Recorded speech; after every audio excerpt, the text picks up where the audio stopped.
now? I'm here with author Manuela Schneider.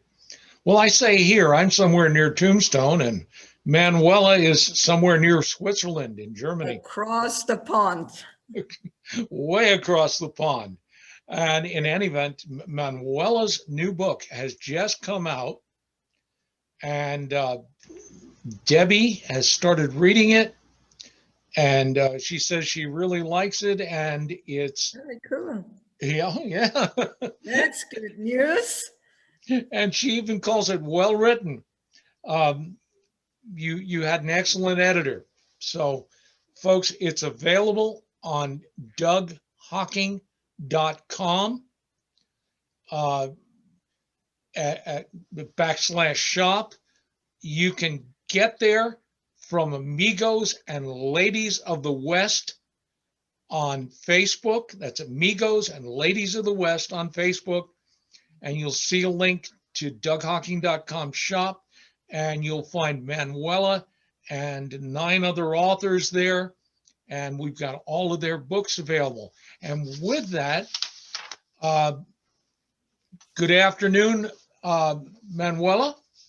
Good evening from Germany across the pond. That's right, it's 8 hours later over there. Yes, sir. Boy, you've had dinner already. Yeah.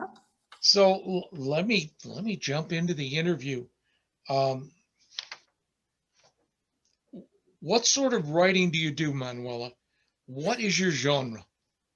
Actually, it's Western romance, but it always contains true character that really lived during that time, true places that are still existing, maybe buildings that are still there.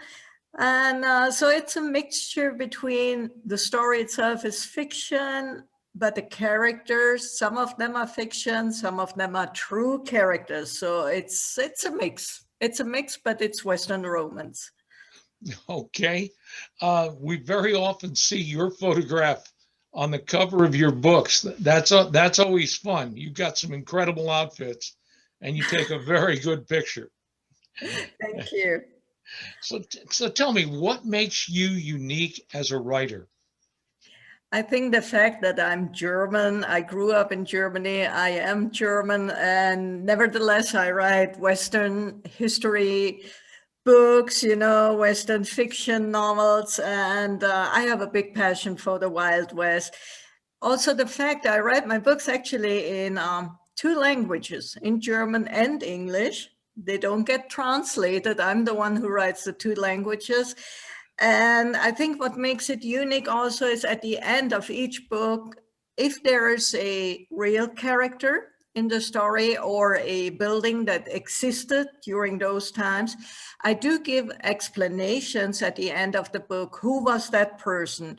Why was that person special? When was the person born? Where did the person live? What is special about a certain building? So the people who buy the book, they don't only read the story, but at the end of the book, they can also learn something about the pioneer history used in that specific story.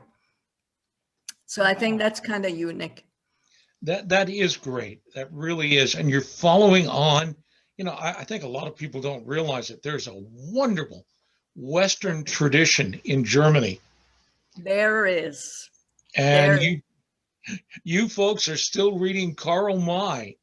We do, actually. We have a Karl May festival, an open air show that draws up to over 450,000 visitors 2 years ago. Last year, we had to cancel it due to Corona.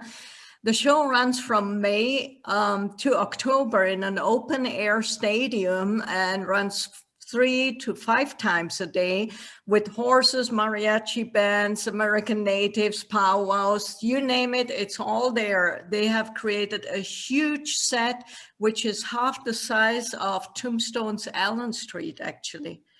So we have Western towns 4 or 5 of them, from Berlin all the way south to Munich. We have powwows, we have Victorian balls that take place, we have shootouts, we have buffaloes in those Western towns. We have everything. We are crazy about it.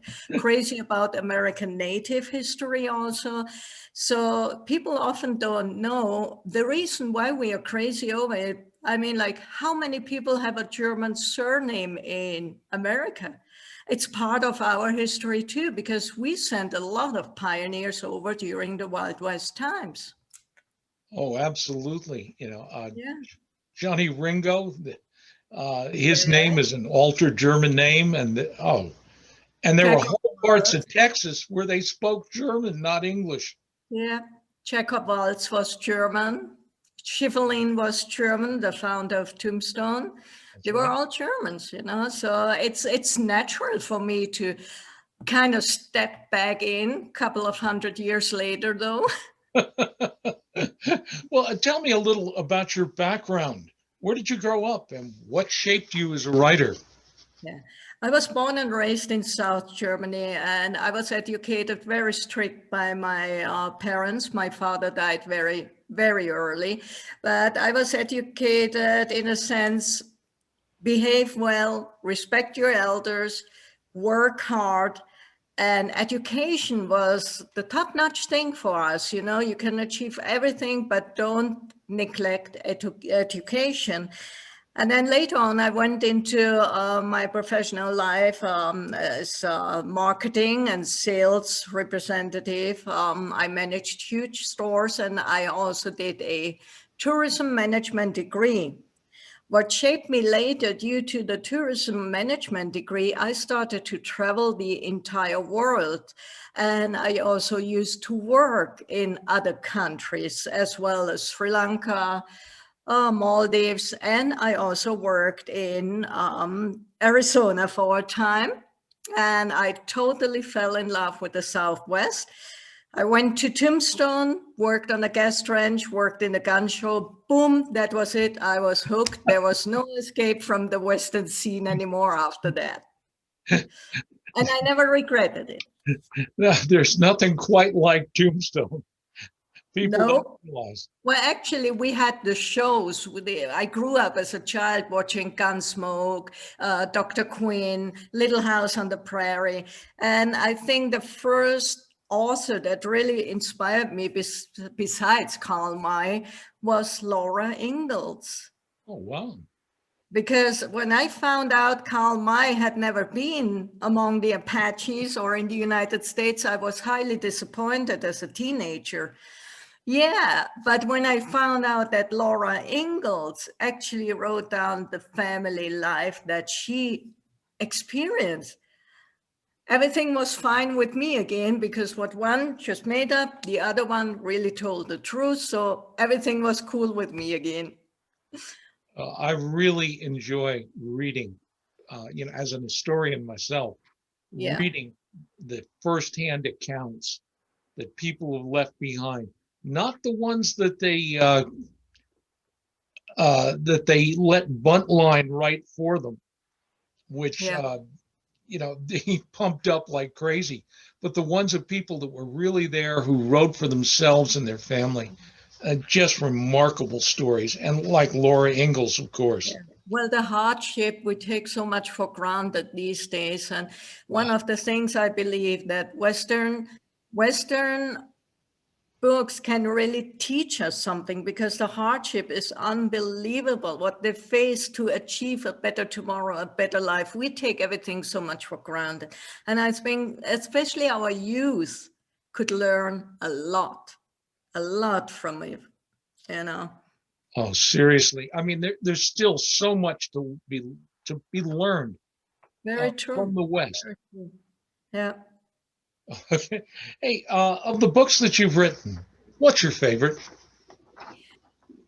Well, my favorite is called Gateway to the Past, subtitled The Secrets of the Birdcage Theater. I love the Birdcage Theater for its history. It's a very mysterious building in Tombstone. And the Birdcage Theater was a complete different attempt to write a book because it starts in 1882 and it spans 136 years to nowadays. And it goes back and forth between those two time periods, which was quite challenging for me. I think it's my favorite one because it contains crime, romance, mystery, and a ghost story.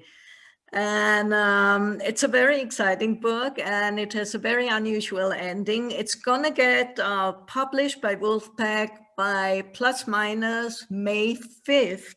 We are at the moment, we are republishing my books. That's why you see only one available at the moment, The Unforgiving Daughter. But March 3rd, the second book will be published called The Prospector's Dream. It's a tragic Tombstone romance. And I always had the urge to praise the miners of Tombstone, which I did in that book, simply for the reason, because if not for the miners, Tombstone wouldn't be existing at all. People like White Earp, Doc Holliday, they all wouldn't have even come to the area if not for the silver boom. And it was the miners that worked literally 12 hours a day, and most of them died way too young. And I think they really deserve to be appreciated in a novel, a romantic, tragic novel, or even in songs, in paintings, in pictures and museums, because I think every boomtown owes their existence mainly to the gold and silver miners. And so many of those miners came from the same part of England, Cornwall, where my family comes from. And you're right. Okay. We know the gamblers. We even know some of the ladies of the evening.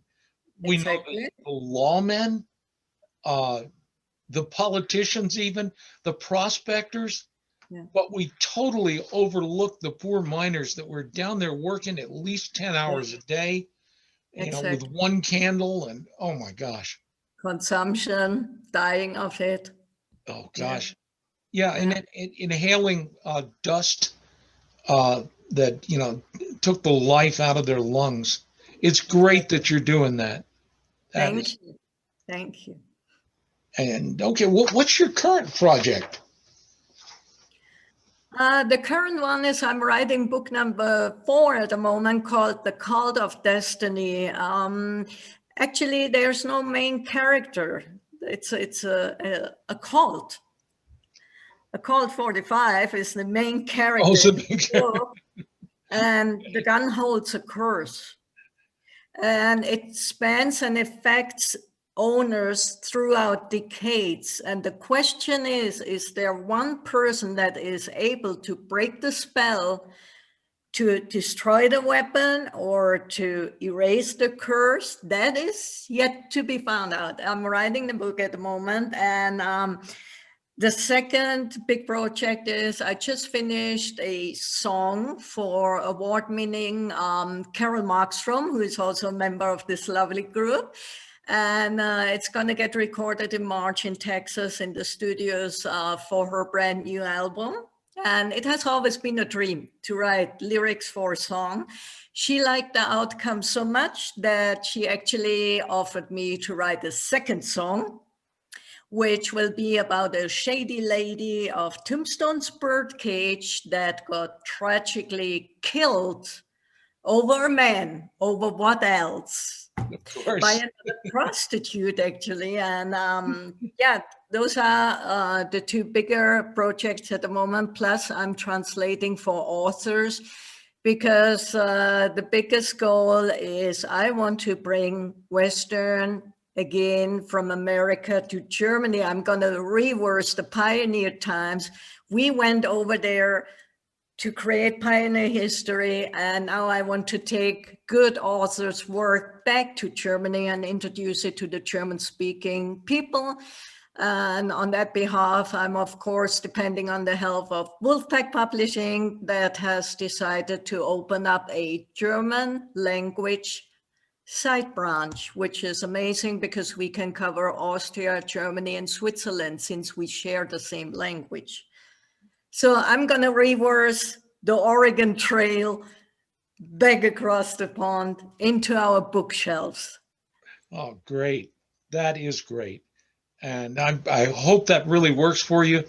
Again, you can find Manuela's books at DougHocking.com/shop. You can also get them on Amazon. And if you link to Amigos and Ladies of the West, and hopefully on book signings this coming summer. As soon as the airports are open again for me, I'm going to fly home to my soul country. Okay.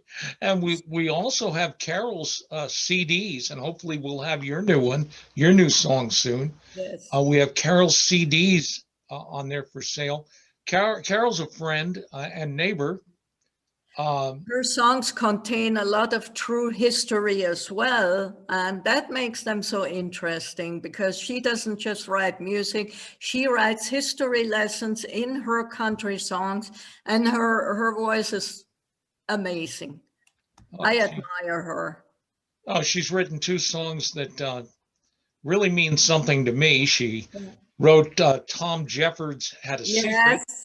Had a Secret. I know that song by heart. I love that song. And then she wrote one about me. And Medicine Bottle. No, and Medicine Bottle. And I turned that into a video for her. Yeah. It's on YouTube. Yeah. Now, the song she wrote about me was Ride On. But about the guy who never gets the girl, who rides away into the sunset.